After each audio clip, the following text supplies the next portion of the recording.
The scent of power usually brings out the sharpest claws. When the Highcliffe pack demanded, a new lunar highborn wolves flocked for the crown. But they all turned their backs on the Alpha's crippled heir. They wanted the throne, but only a lowly Omega saw the king sitting upon it. The year was 1247, and the stone walls of the Highcliffe Keep were practically vibrating with the nervous energy of the impending lunar trials. The pack, nestled deep within the unforgiving, jagged peaks of the Northern Territories, was vast, wealthy, and steeped in ancient werewolf traditions. But it was also a pack on the precipice of ruin. Alpha Roland Whitmore was aging. His once black hair was now entirely silver, and the heavy mantle of leadership was beginning to bow his broad shoulders. Yet it was not his age that caused the pack to whisper in the shadows of the courtyard. It was his bloodline. His only son, Nathaniel, the rightful heir to the Highcliffe legacy, had been irreparably broken. 3 winters ago, during the bloody skirmishes at the Red Pines, against a horde of rabid rogues, Nathaniel had led the vanguard. He had fought with the ferocity of a god, but an ambush had left him pinned beneath a collapsing watchtower. When they pulled him from the rubble, his spine was severely damaged, and his left leg was shattered. In a society where physical strength, dominance, and the ability to shift into a towering, lethal wolf dictated a man's worth, Nathaniel was effectively a ghost. He was bound to a heavy, iron-wheeled wooden chair, his devastatingly handsome face permanently etched with a bitter, cynical scowl. His alpha aura, once a suffocating, powerful force that commanded instant submission, had retreated deep within him, buried under layers of chronic pain and humiliation.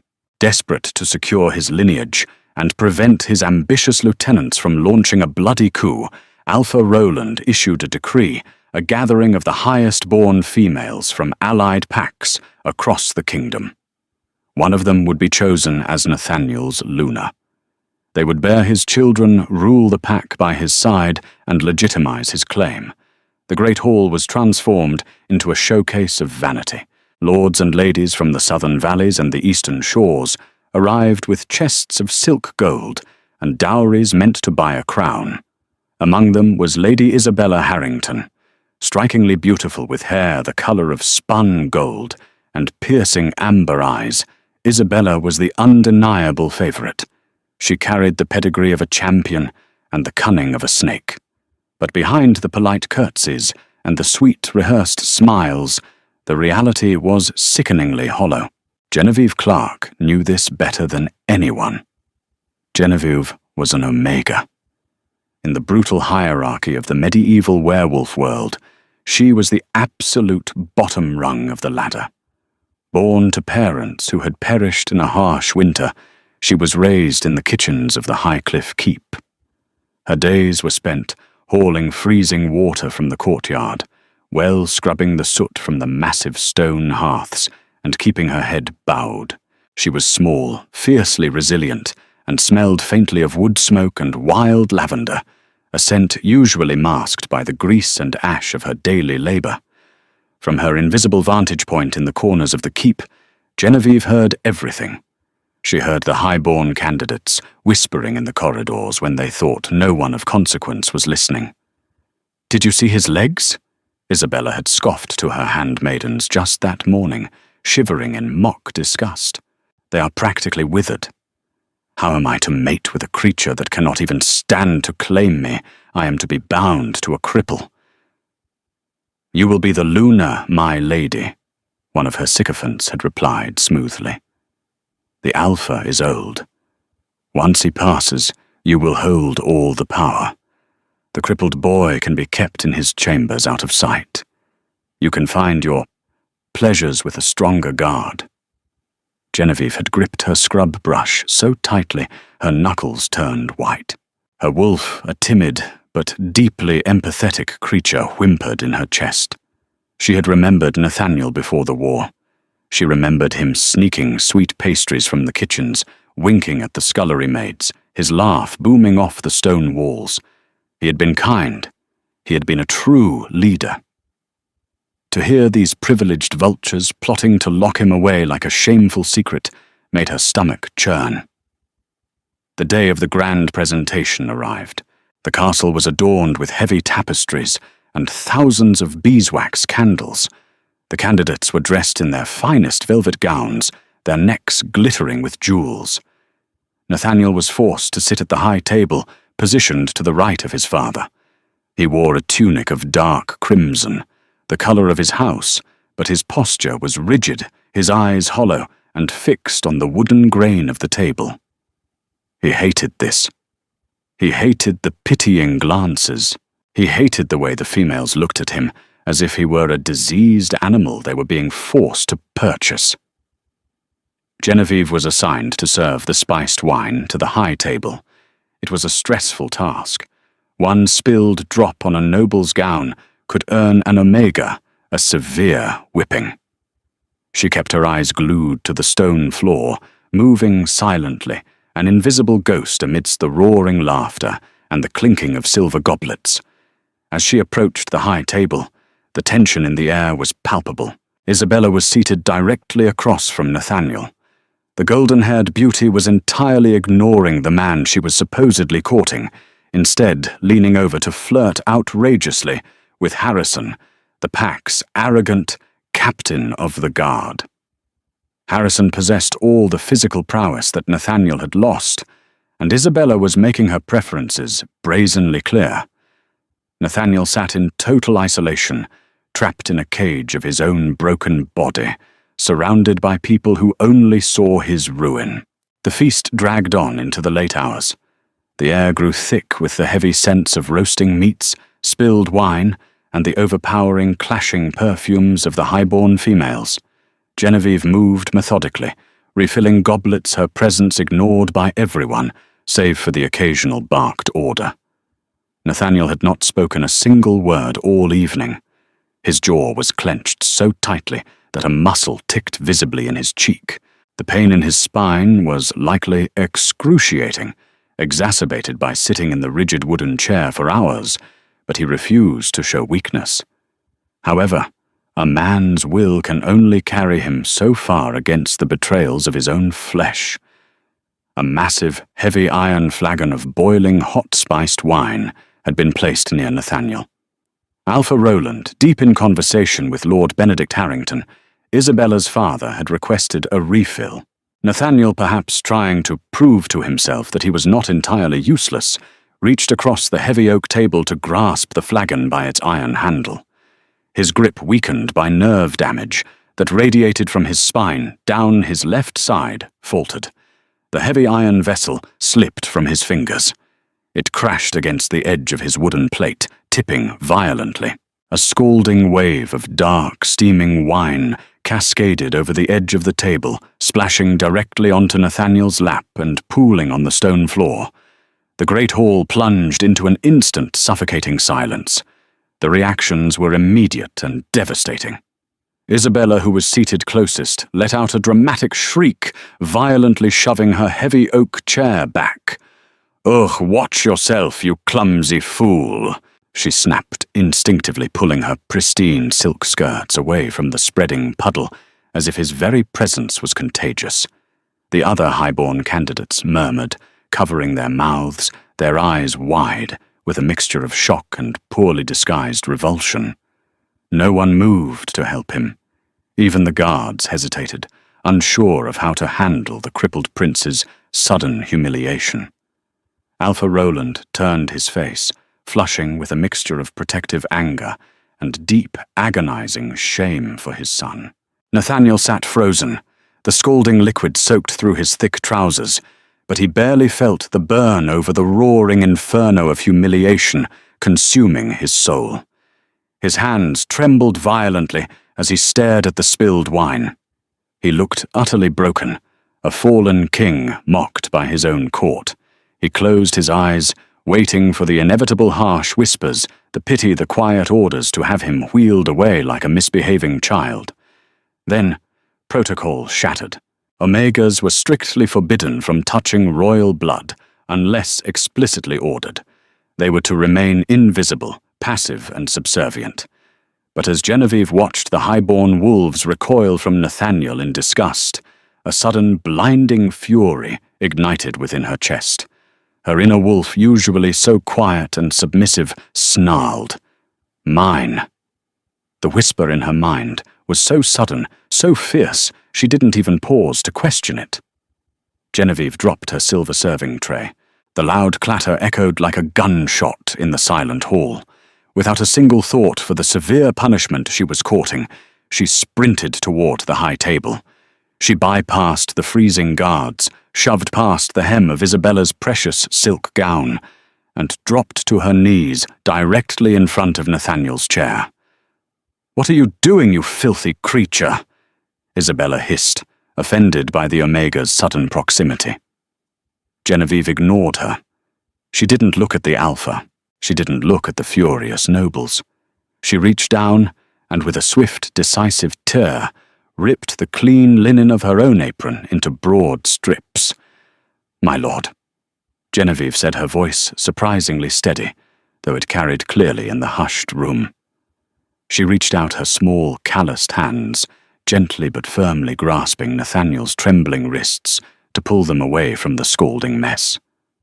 Nathaniel flinched violently at her touch, his eyes snapping open. He expected pity. He expected the same revulsion he saw in everyone else's eyes. But when he looked down at the scullery maid, kneeling in the spilled wine, ruining her own modest clothes, he saw none of that. Genevieve's eyes, a striking, deep forest green, were locked onto his. There was no pity. There was only a fierce, burning indignation on his behalf, and an overwhelming, grounding warmth. "Allow me," she murmured softly, her tone entirely devoid of the trembling fear an Omega should possess. She quickly used the dry linen to soak up the boiling liquid from his lap, moving with a practiced, gentle efficiency. She didn't treat him like a broken thing.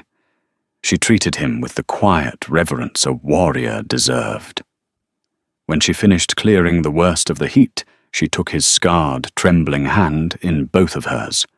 She pressed a clean piece of cool linen to a burn on his knuckles.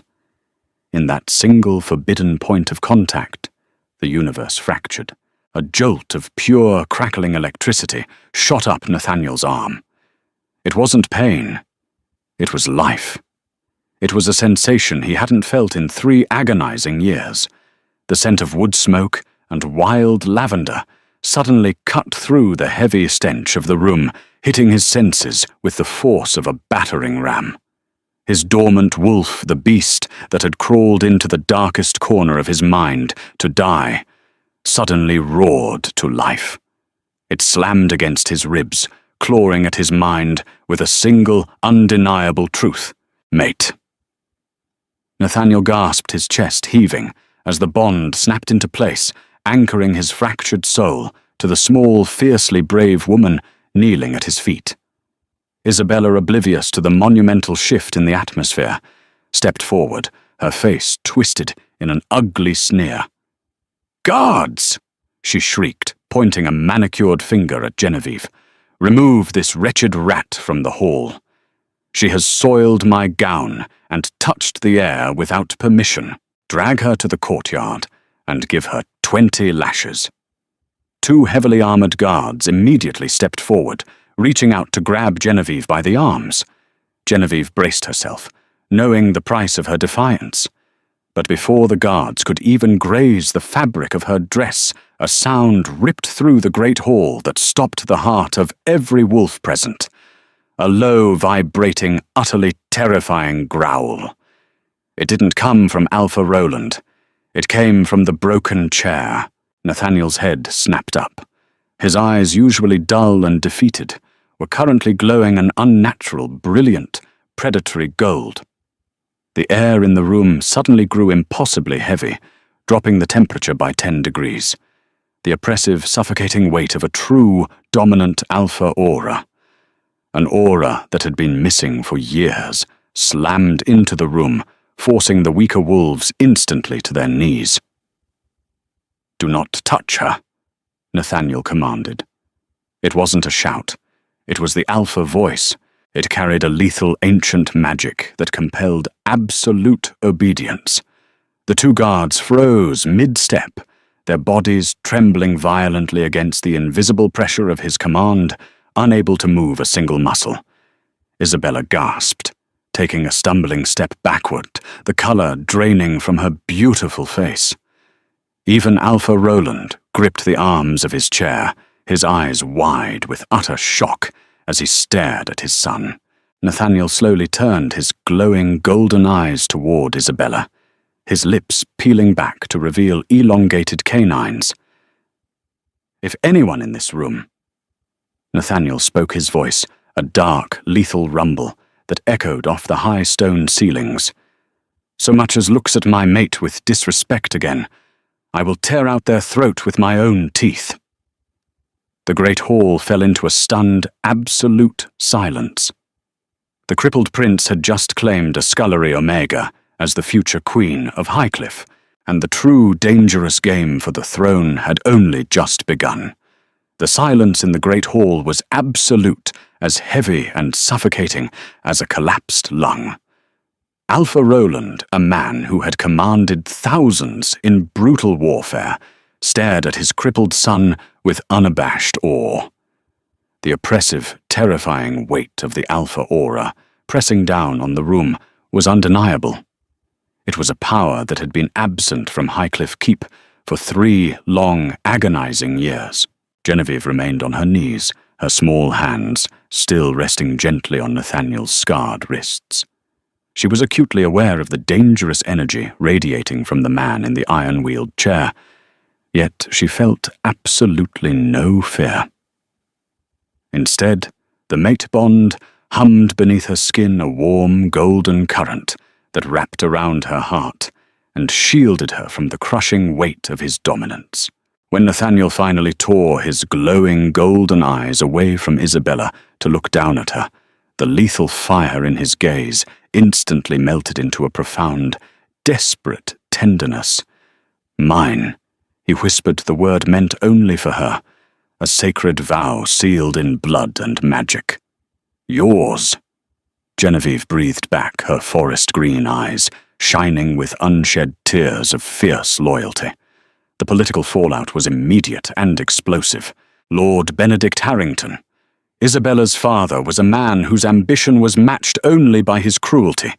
His face purpled with apocalyptic rage. He slammed his silver goblet onto the heavy oak table, the sound shattering the quiet. "This is an outrage, an absolute farce," Lord Benedict bellowed, his voice echoing off the high stone arches.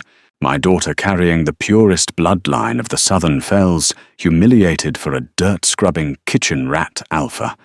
Roland, you cannot possibly recognize this abomination of a claiming." Roland slowly stood, his massive frame casting a long shadow over the table.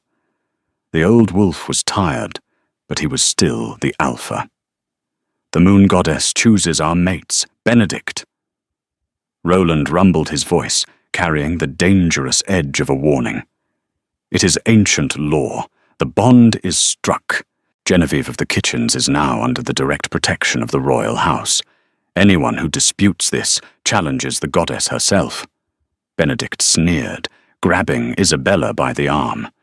"We shall see how long a crippled boy and a weak Omega can hold a throne." He spat, turning on his heel. "Come, Isabella. We are leaving this den of fools." But the Harringtons didn't leave the keep. Instead, they retreated to the guest quarters where the true treachery began to take root.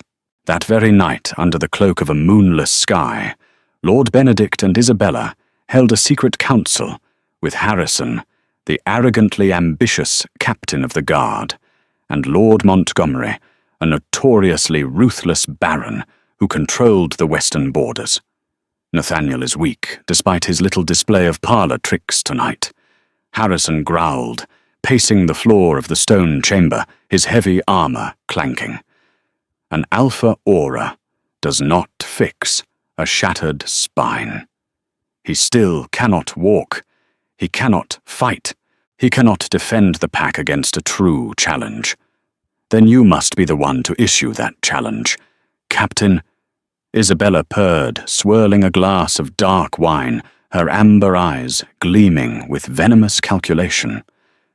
Invoke the right of blood and iron. Challenge his right to the airship. When he inevitably refuses or falls, you will take his place as Alpha.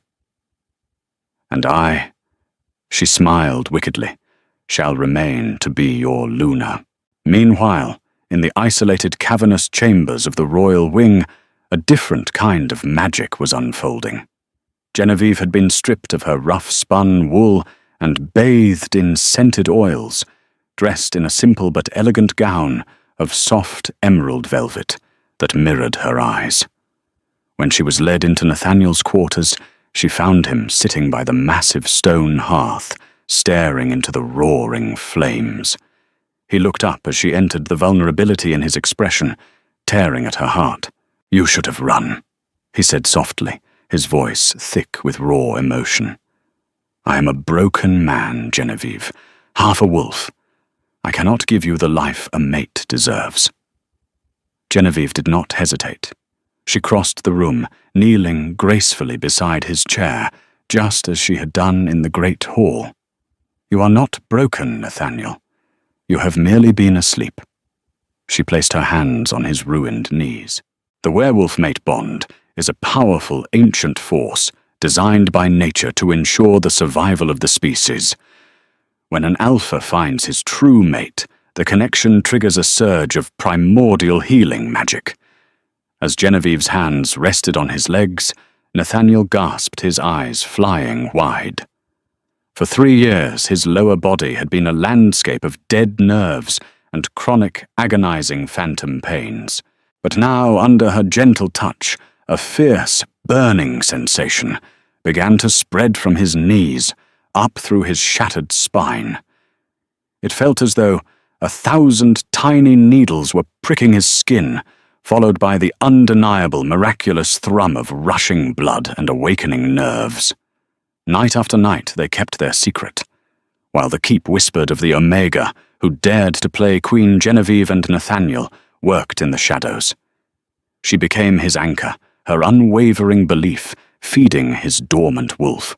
Through the sheer stubborn will of their bond, Nathaniel began to push himself. The pain of the regenerating nerves was excruciating, forcing him to bite down on leather straps to muffle his screams of agony.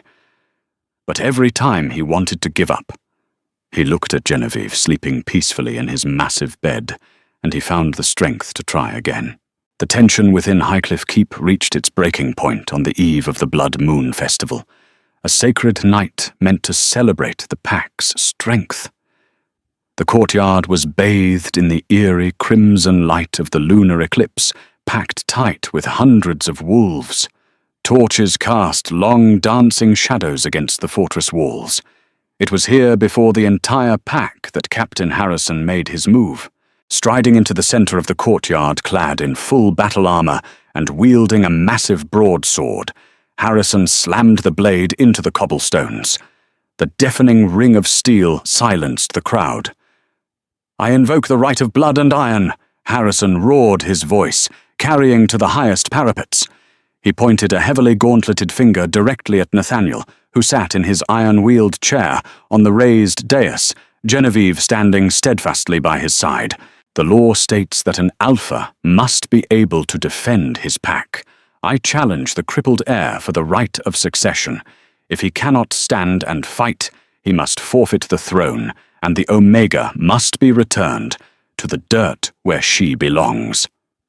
Gasps rippled through the crowd. Alpha Roland surged forward, his fangs descending, ready to execute Harrison for treason. But Nathaniel raised a single hand, stopping his father. Isabella, standing near the front of the crowd with Lord Benedict, let out a high, cruel laugh. "Look at him," she mocked loudly. "He cannot even hold a sword properly. Give it up, Nathaniel. Surrender the throne to a real man." Nathaniel remained eerily calm. He looked at Harrison, then at Isabella, his expression an unreadable mask carved from granite. He reached out and gently squeezed Genevieve's hand. She squeezed back her eyes, burning with an absolute, terrifying certainty. "You challenge my right to rule." "Captain," Nathaniel asked, his voice low, yet it carried clearly through the dead, silent courtyard. "I challenge your right to breathe our air, cripple." Harrison spat, drawing his sword from the stone and dropping into a combat stance. "Come down here and face me or forfeit." Nathaniel slowly unclasped the heavy velvet cloak from his shoulders, letting it pool around the wheels of his chair.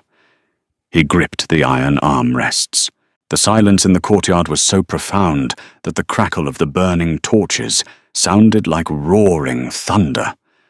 With a slow, agonizing deliberation, Nathaniel pushed his upper body forward. Isabella rolled her eyes. "Oh, goddess, is he going to try to crawl?" But Nathaniel did not crawl. His knuckles turned stark white as he gripped the iron. The muscles in his broad shoulders bunched under his linen tunic, and then, defying every law of medicine, defying the treasonous hopes of his enemies, and driven entirely by the ancient miraculous magic of the mate bond, Nathaniel's boots shifted on the cobblestones. A collective, breathless gasp sucked the air out of the courtyard. Nathaniel pushed upward, his legs shaking violently under the strain of supporting his massive frame for the first time in over 1,000 days locked into place. He rose from the chair. He towered over the assembly, his massive 6'4" frame, casting a monstrous shadow in the crimson moonlight. He swayed slightly, but Genevieve did not reach out to help him. She knew he had to do this alone. Harrison took a terrified step backward, his arrogant smirk instantly evaporating, replaced by the pale, cold sweat of absolute horror. "You wanted a fight, Harrison," Nathaniel growled, stepping down from the dais. His gait was stiff, accompanied by a heavy limp, but each step was filled with lethal world-ending purpose. He did not ask for a sword. He didn't need one. Before Harrison could even swing his blade, Nathaniel moved with the explosive, terrifying speed of a dominant alpha. He bypassed the broadsword entirely, slamming his large hand around Harrison's throat. The captain was lifted clean off the ground, his armor rattling violently as he kicked his legs in the air, gasping for breath. "I am Nathaniel of House Whitmore." Nathaniel roared, his eyes blazing like twin suns, his alpha aura exploding outward with the force of a hurricane, driving half the pack to their knees in immediate submission. "And I protect what is mine." With a brutal dismissive throw, Nathaniel hurled the heavy captain across the courtyard. Harrison crashed into the stone wall with a sickening crunch, falling to the ground, completely unconscious. The courtyard erupted. Lord Benedict drew his dagger, screaming for his hidden guards to attack, but the pack had seen enough. The true Alpha had returned. Roland's loyal warriors immediately swarmed Benedict, and his men disarming them in seconds. Isabella shrieked as 2 guards seized her arms, dragging her screaming into the dirt, her silk gown tearing on the cobblestones. Nathaniel did not look at the traitors. He turned back his chest, heaving his legs trembling from the monumental effort. He looked up at the dais where Genevieve stood, bathed in the red moonlight, a proud, beautiful smile gracing her lips. He walked back up the steps, ignoring the pain, ignoring the roaring cheers of his pack. When he reached her, he dropped to one knee, not out of weakness, but in absolute, profound reverence. He took her small, rough hand and pressed it to his lips. "My life," he vowed, his voice echoing across the conquered courtyard. "My Luna."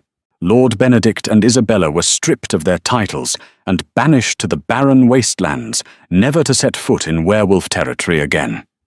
Harrison was stripped of his rank and thrown into the deepest dungeons. And Genevieve the scullery maid, who had seen the king inside the broken man, was crowned under the blood moon, proving that the greatest power in the werewolf kingdom did not come from pure blood, but from a pure heart. Did this tale of loyalty betrayal and the undeniable power of a true mate bond keep you on the edge of your seat if you loved watching the underestimated Omega rise to claim her rightful throne beside her Alpha. Don't forget to hit that like button. Share this story with your fellow romance and fantasy lovers, and subscribe to our channel for more thrilling werewolf audio dramas every single week. Ring the notification bell so you never miss a howl.